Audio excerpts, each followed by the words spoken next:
आजकल नींद कम ख्वाब ज्यादा है। বলিউডের বিতর্কিত অভিনেত্রী কঙ্গনা রানৌত অভিনয়ের পাশাপাশি পরিচালক হিসেবে আত্মপ্রকাশ করতে যাচ্ছেন। ইমার্জেন্সি সিনেমার মাধ্যমে পরিচালকের তালিকায় যুক্ত হবে তার নাম। আগামী 6 সেপ্টেম্বর প্রেক্ষাগৃহে মুক্তি পাবে এটি। এদিকে কঙ্গনা রানৌত 3 খানকে শাহরুখ খান, সালমান খান ও আমির খানকে নিয়ে সিনেমা নির্মাণের ইচ্ছা প্রকাশ করেছেন। ইমার্জেন্সি সিনেমার ট্রেইলার মুক্তি উপলক্ষে আয়োজিত এক অনুষ্ঠানে একথা জানান বিজেপির এই সংসদ সদস্য। কঙ্গনা বলেন, আমি 3 খানকে নিয়ে সিনেমা বানাতে চাই। আমি তাদের মেধাকে প্রদর্শন করতে চাই। তারা খুবই প্রতিভাবান। তারা ইন্ডাস্ট্রিকে অনেক দিয়েছেন।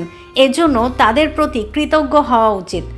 সিনেমা নির্মাণের কোনো প্রস্তুতি নিয়েছেন কিনা বা এ নিয়ে 3 খানের সঙ্গে কোনো রকম আলোচনা হয়েছে কিনা তার কিছুই জানাননি কঙ্গনা।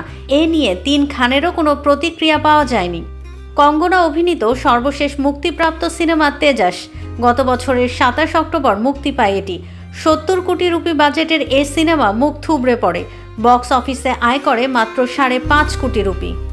ইমার্জেন্সি ও নাম ঠিক না হওয়ায় একটি সিনেমার কাজ এখনও কঙ্গনার হাতে রয়েছে। ইমার্জেন্সি সিনেমায় ইন্দিরা গান্ধীর চরিত্রে অভিনয় করেছেন কঙ্গনা। এটি পরিচালনাও করছেন এই অভিনেত্রী।